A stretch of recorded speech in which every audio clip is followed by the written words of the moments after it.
계속 로마서 수요일은 강의를 하고 있습니다. 그래서 오늘은 복음의 능력 첫 번째, 왜 복음을 우리가 부끄러지 아니하노니? 이 복음은 모든 믿는 자에게 하나님이 뭐가 된다고요? 능력이 됨이라 그랬습니다. 오늘 사도 바울은 로마서를 써내려가면서 1장 1절부터 15절까지는 그 서론을 기록하고 있는 것입니다. 그러나 이 서론 속에서 바울의 복음적 정열이 마치 하라산이 폭발하듯이 분출되어 나오는 것을 볼 수가 있습니다. 그 불길 같은 정열을 걷잡을 수 없어서 문안을 하다 말고 복음의 말씀을 하게 되고 또 감사를 표하게 된다는 것을 알 수가 있습니다.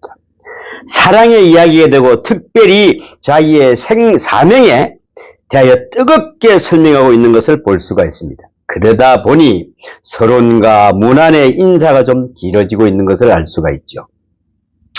편지 형식상으로는 결국 균형이 상실된 셈입니다. 서론은 그렇게 끝이 났습니다. 그리고 이제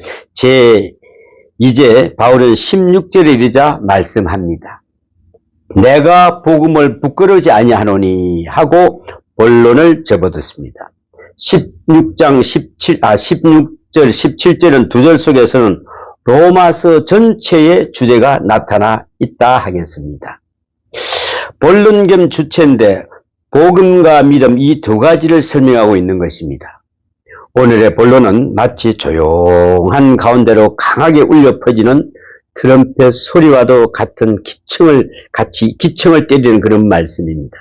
내가 복음을 부끄러우지 아니하노니 실로 당당한 선언입니다. 더없이 귀중한 복음적 선언이라는 것을 알 수가 있습니다. 동시에 사도 바울의 입장에서는 복음적 감정이라고도 볼 수가 있습니다. 아울러 복음의 선포라고도 할 수 있는 것입니다. 그는 앞에 2절에서 이미 이 복음은 이렇게 말씀합니다. 이 복음은 말씀한 바 유앙겔리온 복음 이 말씀만 나왔다 하면은 바울은 가슴은 터지는 것 같았겠습니다. 터진다. 야, 복음. 그래서 변지 행식이 뭐가 없이 이 복음은 하고 먼저 설명을 해야 했던 것입니다. 정말 복음은 뭐라고요? 굿 뉴스라고 하죠. 굿 뉴스. 정말. 자, 그리고 오늘 이 시간에 또 다시 나옵니다. 이 복음은 이렇게 말씀입니다. 자, 그러면은 사도 바울은 지금 이 복음에 대해서 무엇을 말씀하고 있는가 하는 것입니다. 무엇을 말씀하고 있을까? 복음은 바울의 입장에서 볼 때는 해방을 의미하는 것입니다. 해방. 유앙겔리온 원뜻은 기쁜 소식입니다. 이 단어에 있는 매력이 있습니다. 왜 유앙겔리온이라는 원뜻이 있을까? 기쁜 소식이 왜 기쁜 소식일까? 보면은 전장에 나가 있는 사람들이 몇 년씩 떨어져서 있으면서 전쟁을 치르게 됩니다. 전쟁을 이겼는지 졌는지 아무도 모릅니다. 요즘같이 휴대폰이 있어가지고 통신이 오면 얼마나 좋겠습니까만은 그때는 사람이 뛰어오지 않으면 방법이 없어요. 어떻게 됐는지 모르는 겁니다. 정말 전장에 나간 남편이나 아들이 죽었는지 살았는지 알 길이 없는 거죠. 이런 가운데 그 전쟁에 승리가 있으면은 이제 승리의 소식을 가지고 전령이 달려오게 됩니다. 한시 앞이 승리의 소식을 전달하고 달려오는데 그래서 이는 마라톤이라는 경기의 유래가 되기도 했습니다. 전령은 마을에 도착하자마자 높은 성문에 올라서서 소리를 지릅니다. 이 소리를 듣고 마을 사람들이 막 뛰어나옵니다.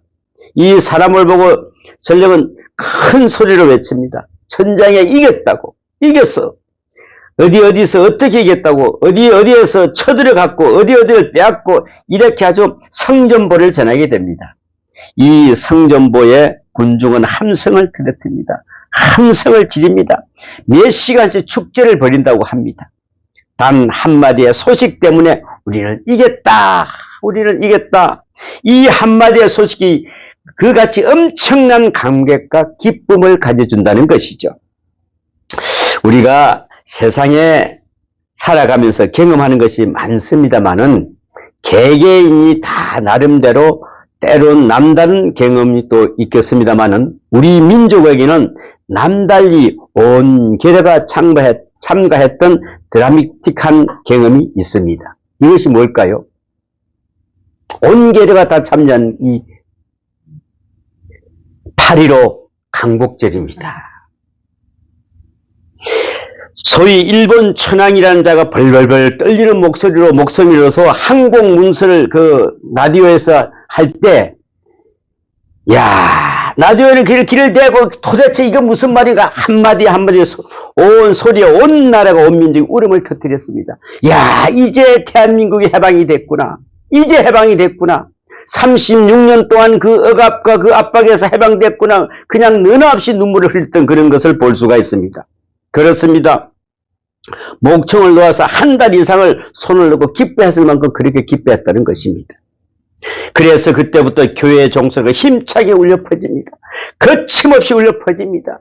총칼로 못 치게 했던 종 열심히들 막 칩니다. 그냥 교회 모든 댕그랑 그냥 소리가 막 울렸답니다. 그때 당시에. 날마다 모여서 마음껏 예배를 드렸답니다. 보세요. 기쁜 소식 한마디가 얼마나 소중합니까? 이 한마디 듣고자 승리의 소식이 이게 복음입니다. 해방과 승리의 소식인 것입니다. 이것이 바로 복음입니다. 바울은 그리스도에 대한 소식을 그와 같이 생각하고 있었습니다. 죄와 사망과 사단을 이기는 율법과 진노를 이기는 승리의 소식이자 동시에 모든 속박으로부터 벗어나는 모든 율법으로부터 벗어난 해방의 소식이었다 그런 것입니다. 바울은 이렇게 생각하고 있습니다. 그러므로 생각해 보세요. 기독교는 그래서 축제의 종교입니다. 예수 잘 믿는다는 것은 기뻐한다는 것입니다. 벅찬 감격과 기쁨에 사는 것입니다. 내가 얼마나 자유한가, 이것이 바로 예수를 잘 믿느냐 못 믿느냐의 척도가 되는 것입니다. 기쁨의 소식을 받았으니 기뻐할 수밖에 없지 않습니까? 기쁨의 소식을 받고 징징 울고 다닌다면 말이 되겠습니까? 그런데 복음을 깨닫지 못한 사람들이 징징 웁니다. 복음을 듣지 못한 사람들이 그렇습니다. 우리 신앙의 총칭은 복음입니다. 또한 우리의 신앙을 한마디로 말하면 은혜입니다. 은혜는 꼭 기쁨의 복음이니 은혜, 이것이 우리의 신앙의 전부가 아니겠습니까? 이 소식은 곧 생명의 소식입니다. 능력의 소식입니다. 이렇게 바울은 이해하고 있었습니다. 이 복음 바로 예수 그리스도인 것입니다. 뿐만 아니라 바울은 예수를 케르마적이라 그랬습니다. 케르마적, 종말론적 그리스도를 이해하는 것입니다. 아, 그분이 우리의 마지막에 오실 분이었구나. 그는 예수의 생애에 대해서 별로 아는 바가 없었습니다. 그러나 중요한 것은 예수님의 십자가입니다. 십자가와 부활 그리고 재림, 특별히 십자가에다가 그는 초점을 맞추고 있었습니다. 예수님께서 우리를 위해 죽으셨다. 그에게는 이것이 복음인 것입니다. 우리의 생명의 복음을 받아들이고 구체적으로 말하자면 그는 예수 십자가의 사건이다 그랬습니다. 믿는 사람으로 볼 때는 예수의 생애도 중요합니다만은 예수께서 세상에 나오셔서 병 고치고 말씀하시고 이적 행하시는 것은 물론이고 다 중요합니다만은 예수님께서 십자가에 돌아가신 것은 정말 중요합니다. 그리고 특별히 중요한 것은 무엇입니까? 부활입니다. 그는 예수께서 부활하신 것을 믿고 있었습니다. 또 예수님의 재림을 믿고 있습니다. 이런 것을 다 종합해서 예수 복음이라고 생각하고 있습니다만은 중요한 것은 바로 이 점입니다. 예수 사건이라 믿지 않는 사람의 눈을 볼 때는 하나뿐입니다. 뭘까요? 십자가밖에 못 본 것입니다. 어떤 사람이 33살에 골고다 언덕에서 비참하게 죽었대.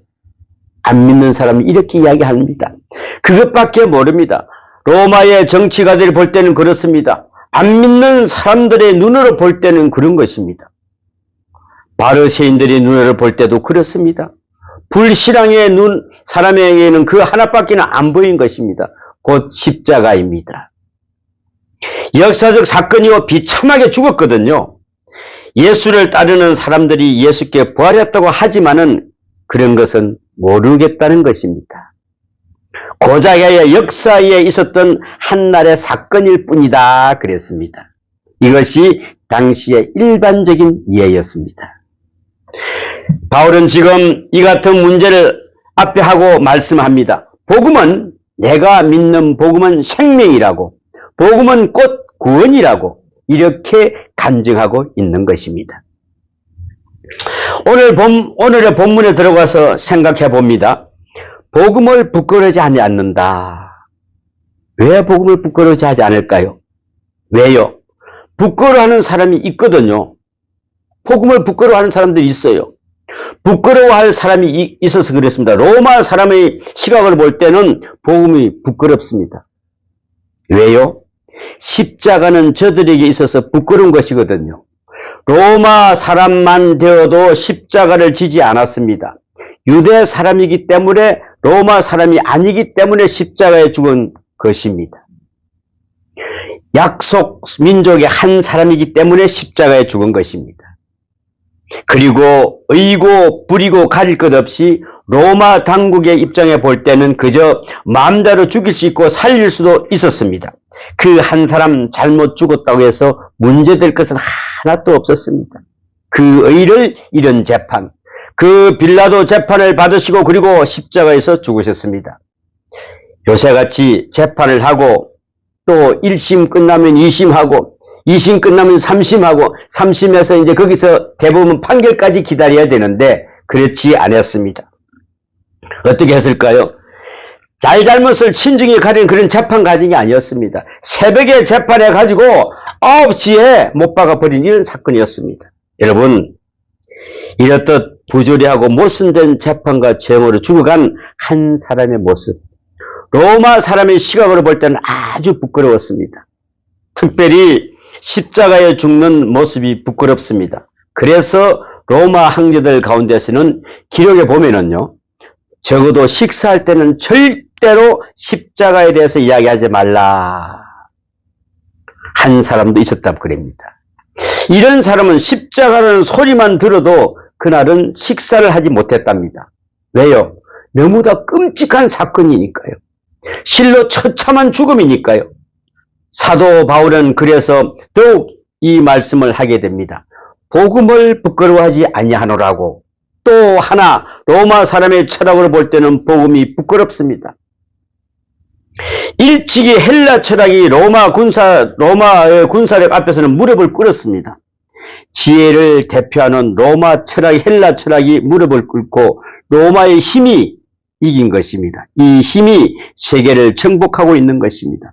바로 그 같은 시간에 모든 것이 힘 앞에 무릎을 꿇고 말았습니다. 힘의 철학만이 통하는 세상이 되었습니다. 그래서 요한복음 18장 38절에 보면은 예수님께서 빌라도 보고 뭐라고 합니까? 무릇 진리에 속한 자는 내 소리를 듣느니라 하시자 진리가 뭐냐고 물어봅니다. 진리가 뭐냐고 빌라도가 반문합니다. 묻는 것이 아니죠. 비웃는 것이십니다. 곧 십자가에 죽게 된 체제에 진리가 무슨 쓸데있는 소리냐. 진리하면은 승리자가 진리지 무슨 패하고 무슨 진리냐 하고 이기고 진리를 논하는 거지 죽었는데 무슨 진리냐. 지금 내 처지에 진리를 논하게 됐느냐 그 이야기입니다. 무슨 비웃음과 야유입니다. 진리라는 무엇이냐 이 같은 로마 사람의 시각으로 보는 것이니 예수의 십자가는 정말 부끄러운 것이지요. 정말 형편없는 것이지요. 그러나 사도 바울은 당당하게 생각합니다. 아니다. 나는 십자가 사건을 부끄러워하지 않는다. 나는 복음을 부끄러워하지 않는다. 나는 이 예수를 사랑한다.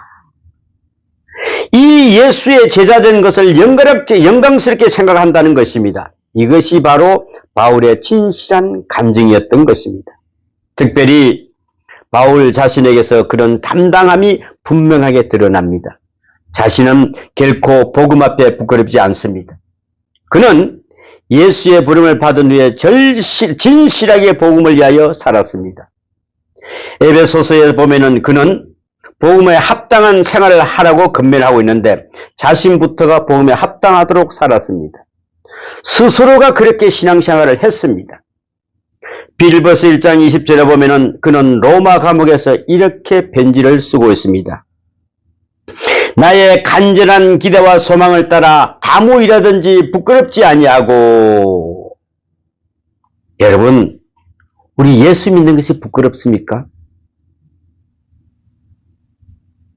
기대와 소망을 따라 예수 그리스도 안에 있는 소망을 바라보면서 나는 결코 부끄럽지 아니하다, 담대하다 함입니다. 떳떳하다 함입니다. 예수의 십자가를 대할 때는 나는 떳떳하다, 부끄럽지 않다. 이 거룩하고 놀라운 사랑 앞에는 나는 부끄럽지 않다. 얼마나 고귀한 고백입니까? 여러분, 우리가 이런 고백을 할 수 있어야 됩니다. 나는 떳떳하다. 복음 앞엔 떳떳하다. 십자가 그 앞에 부끄럽지 아니한 사람이 있다면 과연 몇 사람이나 되겠습니까? 바울은 복음을 부끄러지 아니한다고 말씀합니다. 여러분, 우리가 복음이 부끄러워서 전도를 하지 못하고 복음이 부끄러워서 우리가 선교하지 못한다면 말이나 되겠습니까? 우리가 할 일은 전도와 선교입니다. 디모데후서 1장 8절에는 디모데에게 이렇게 말씀합니다. 갇힌 자 된 나를 부끄러워하지 말고 오직 하나님의 능력을 쫓아 복음과 함께 고난을 받으라. 바울은 지금요, 어디 있는 줄 아세요? 감옥에 있습니다. 감옥에 있으면서 디모데는 에베소 교회에서 편안하게 지내고 있어요. 그 디모데를 보고 부끄러워하지 말라고 합니다. 지금 믿음의 아버지는 감옥에 있고 믿음의 아들이라 하는 사람은 편안하게 지냅니다. 생각해보면 부끄럽지 않겠어요? 아버지는 고초를 겪고 있는데 아들인 저는 편안한 것이니 마음에 부담이 되었을 법합니다. 그러나 바울은 말씀합니다. 부끄러워하지 말고 꼭 감옥에 들어와야 되는 것은 아니다. 그러나 바울은 말씀하십니다. 어디서든지 복음과 함께 고난을 받으라. 그러면은 되는 것이지 부끄러워할 것 없다. 이제 부끄러움이 뭔가를 알 수 있습니다. 바울의 부끄러워하지 않다는 것은 무엇입니까? 예수의 십자가 사건, 나를 위해 주님 죽으신 십자가를 쳐다보면서 부끄러워하지 않는 것입니다. 그만큼 복음에 합당하게 살았고 또 그리스도 앞에서 충성되게 진실되게 살았음을 말씀하고 있는 것입니다. 부끄러워 아니할 뿐 아니라 나아가서는 사랑하고 있다는 뜻인 줄 압니다. 적극적으로 생각해서 나는 이것을 특권으로 알고 있다, 영광으로 알고 있다 함입니다.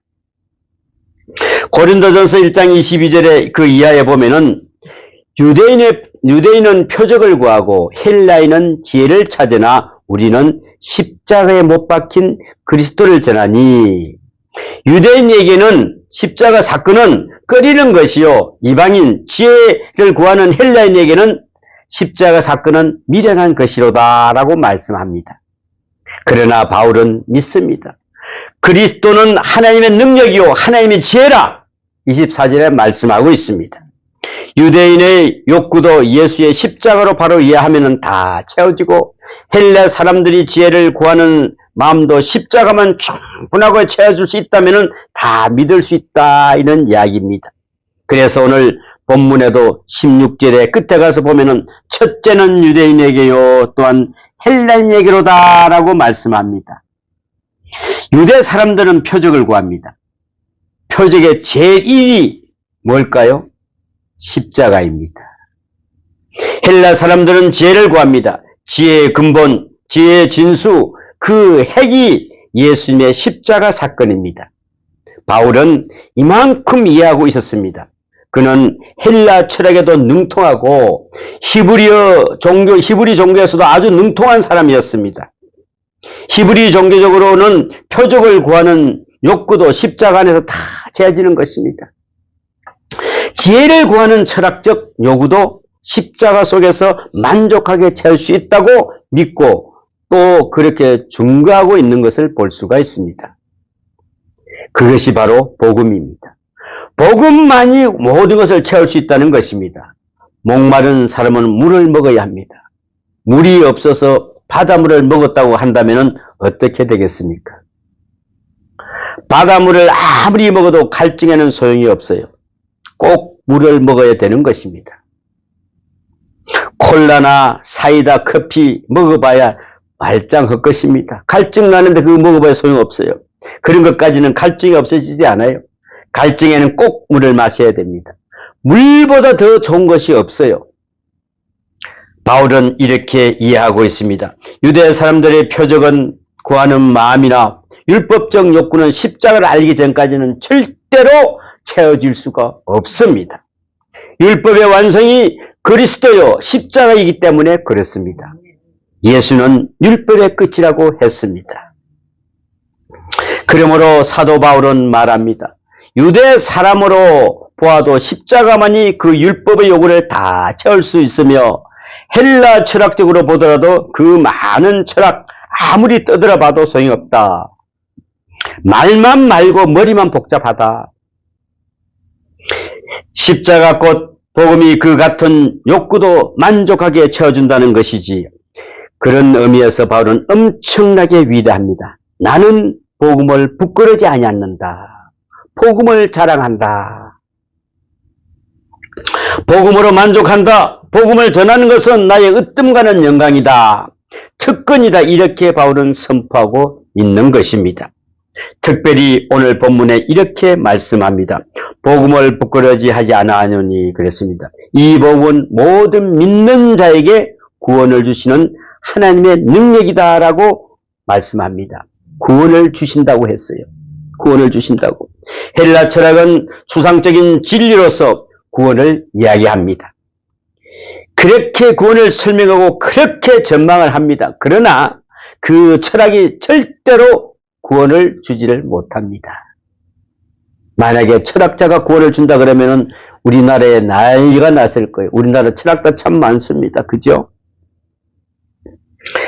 자, 히브리 사람들은 율법이라고 하는 것은 구원의 길을 보여준 듯 합니다. 이것이 길이다. 저것이 길이다라고 말을 합니다. 그러나 구원을 주지는 못합니다. 도덕적 규범이 우리에게 말해줍니다.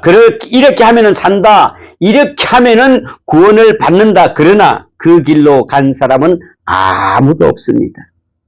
그 길로 갈 수도 없습니다. 다시 말하면은 있는 뜻 보이나 없는 것이요. 바울은 말씀합니다.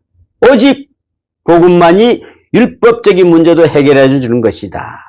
그러므로 복음은 능력이요, 철학이 아니요, 윤리가 아니요, 도덕적 규범이 아니라 복음은 능력이다라고 말씀합니다. 이 점이 아주 중요합니다.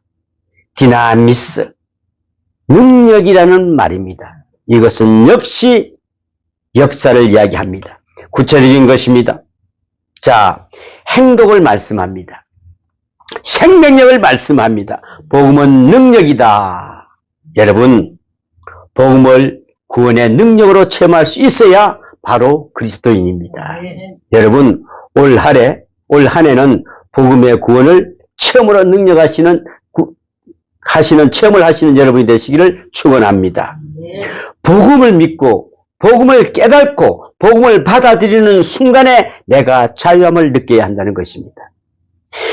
그렇게 속박되어 있던 자가 막 쇠사슬에서 풀린 듯이 안개가 거치듯이 마음이 시원해지는 자유, 바로 이것이 구원입니다.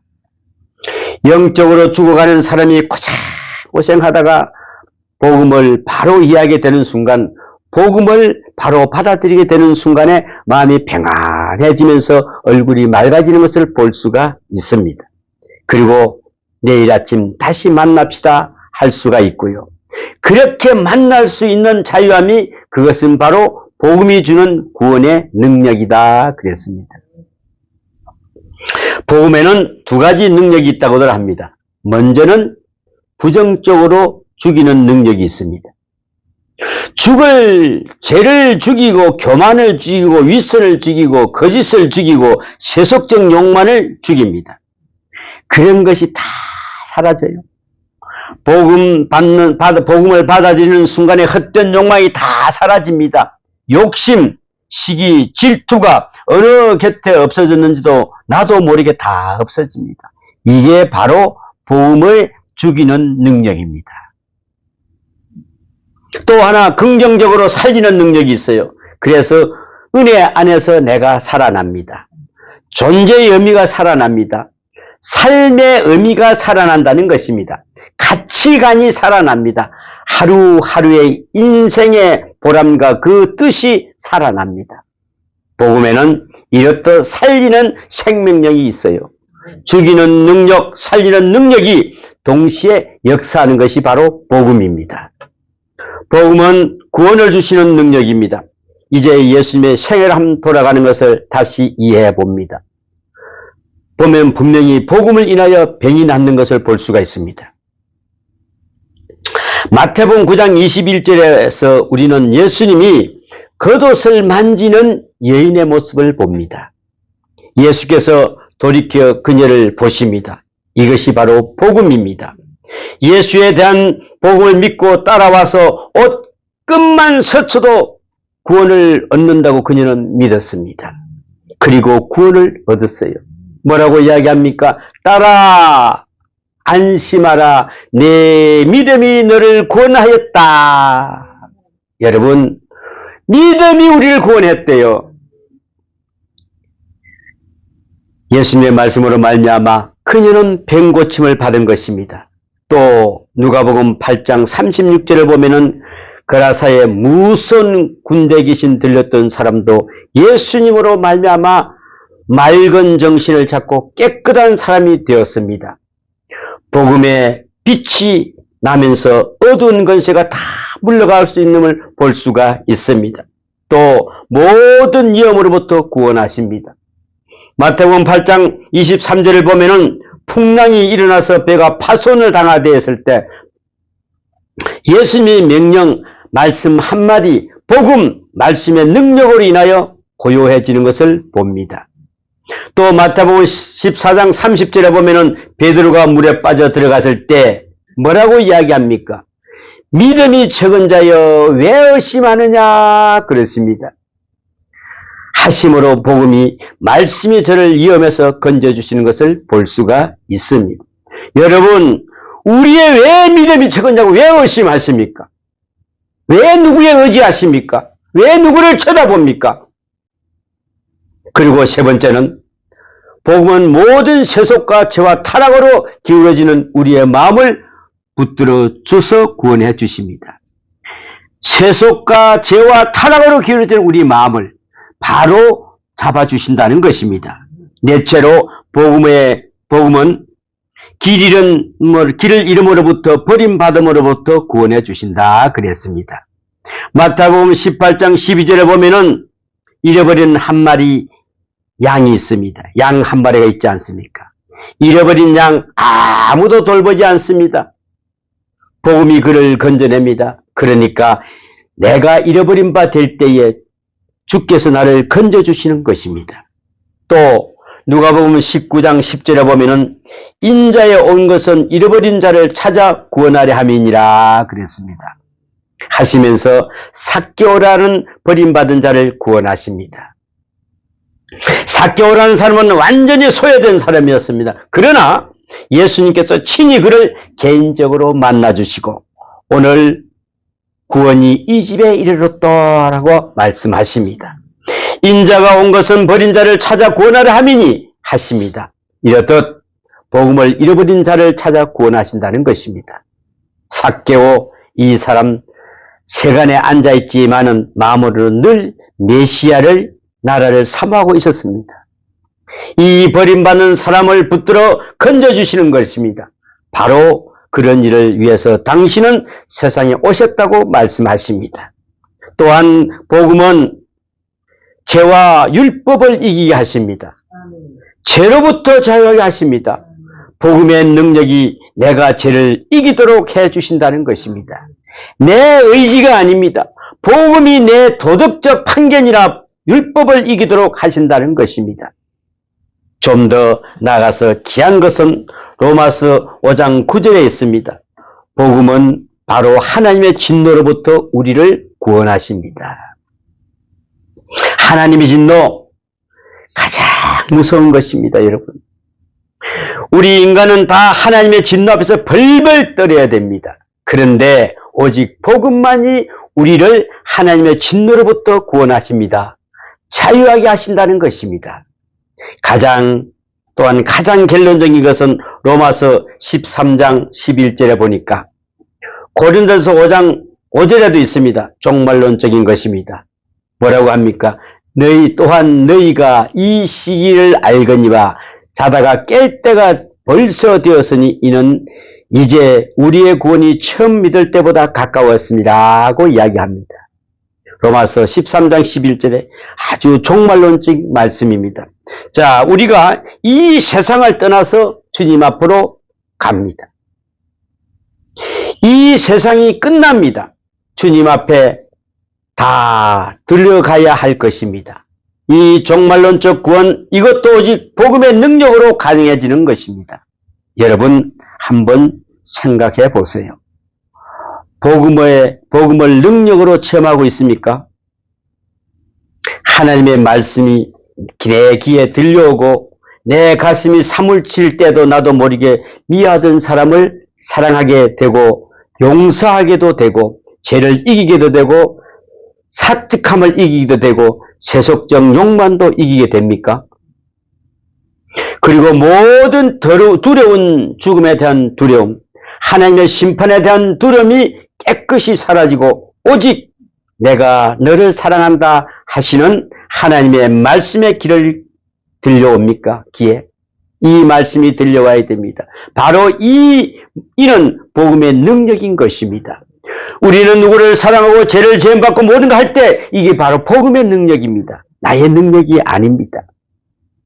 오직 복음만이 이를 가능케 하는 것입니다. 복음은 추상적인 진리가 아닙니다. 구체적 능력입니다. 복음은 생명의 능력입니다. 구원하시는 능력입니다. 사도 바울은 전파하는 복음입니다. 그랬습니다. 그런데 복음은 그것을 믿는 자에게만 그 같은 능력이 있다. 그랬습니다. 여러분, 우리는 예수를 믿지 않는다면 아무것도 받을 수가 없습니다. 오늘 누가 왔습니다. 예수가 믿어지느냐? 믿어졌을 때에 우리가 구원을 받고 복을 받는 것이다. 우리가 믿지 않는데 무슨 기도가 필요 있느냐? 믿지 않는 무슨 기도가 필요 있느냐? 예수가 믿어져야 그 기도가 이루어지는 거지. 믿지 않는 무슨 기도가 필요 있느냐 말이야. 믿음은 곧 충성입니다. 믿음은 진실입니다. 믿음은 신앙입니다. 전적인 수락입니다. 전적인 의지입니다. 전적인 위탁을 해야 된답니다. 우리는 모든 것을 예수 그리스도께 위탁해야 됩니다. 복음을 전적으로 받아들여야 됩니다. 그래서 전적으로 접수해야 돼요. 전적으로. 주의 말씀에 전적으로 위탁해버려야 한다. 그리할 때에 복음 앞에서 바르게 구원하시는 능력으로 역사를 하신다는 것입니다. 바울은 말합니다. 복음은 구원하시는 능력이라고 말합니다. 여러분, 이제 이 능력이 함께 하시기를 축원합니다. 기도합니다. 아버지 하나님, 믿음은 곧 충성이라고 했습니다. 진실과 신앙, 전적인 수락이라고 했사오니 우리는 이 모든 것을 위탁하는 그런 삶이 되게 도와주시옵소서. 주의 말씀에 전적으로 위탁해버리고 그럴 때에 우리가 주님 앞에 바로 설 수 있는 구원의 능력을 받는 자입니다. 예수가 믿어지지 않는데 우리가 무슨 능력을 받겠습니까? 무슨 구원을 받겠습니까? 이제 그 예수가 나의 한 분에 믿어지게 하여 주시옵소서. 이 모든 말씀 우리 주 예수님 이름으로 기도하옵나이다.